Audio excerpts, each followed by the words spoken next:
നാടും നഗരവും ഒരുപോലെ തെരഞ്ഞെടുപ്പ് ചൂടിലാണ്. എവിടെ ചെന്നാലും കാണാനാകുന്നത് തെരഞ്ഞെടുപ്പ് വിശേഷങ്ങൾ തന്നെ. കോഴിക്കോട്ടെ ഓട്ടോ ഡ്രൈവർമാർ ഉൾപ്പെടെ ഇപ്പോൾ വേനൽ ചൂടിനേക്കാളും വെല്ലുന്ന ചൂടേറിയ തെരഞ്ഞെടുപ്പ് ചർച്ചകളിലാണ്.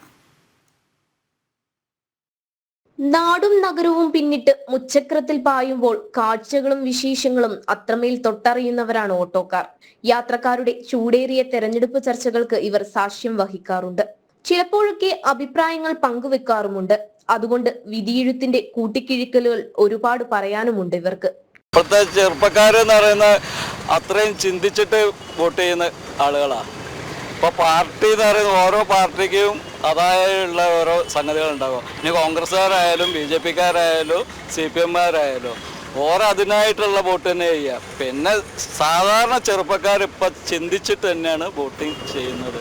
പിണറായി സർക്കാരിന്റെ ജനവിരുദ്ധത എവിടെയും പ്രകടമാണ്. ജനം വിധിയെഴുതുന്നത് സർക്കാരിനുള്ള തിരിച്ചടിയായിരിക്കും. തുടർഭരണം ആഗ്രഹിക്കുന്നില്ല. നഗരം ആർക്കൊപ്പം നിൽക്കും എന്ന ചോദ്യത്തിന് പക്ഷേ ഉറപ്പില്ലാത്ത ഉത്തരമാണ്. കഴിഞ്ഞ ഭരണത്തിന് പ്രത്യേകിച്ച് ഞങ്ങൾ പറയേണ്ട ആവശ്യമില്ല. ഇവിടുത്തെ ജനങ്ങൾക്കെല്ലാം കറക്റ്റായിട്ട് മനസ്സിലായ കാര്യമാണ്. പിണറായിൻ്റെ ഓൻ്റെ കുടുംബം നല്ല രീതിയിൽ പോയി എന്നല്ലാതെ പൊതുജനങ്ങൾക്ക് വേണ്ടിയിട്ടൊന്നും നടന്നില്ല, ഒന്നും നടത്തിയിട്ടില്ല. മോദി സർക്കാരിന്റെ ജനക്ഷേമ പദ്ധതികളിലും മോദി ഗ്യാരണ്ടിയിലും വലിയ പ്രതീക്ഷയിലും വിശ്വാസത്തിലുമാണ് ജനങ്ങൾ. മോദിന്റെ തുടർഭരണം ആഗ്രഹിക്കുന്നുണ്ട്. കാരണം വെച്ചാൽ അത് ജനങ്ങൾക്ക് തന്നെ എല്ലാവർക്കും നിങ്ങളെപ്പോലുള്ളവർക്കും മനസ്സിലാവില്ല.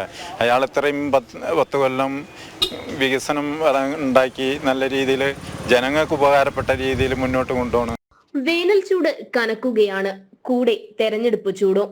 അതുകൊണ്ട് പൊടിപൊടിക്കുന്ന രാഷ്ട്രീയ ചർച്ചകളുടെ തിരക്കിലാണ് ഓട്ടോ ചേട്ടന്മാരും. ജനം, കോഴിക്കോട്.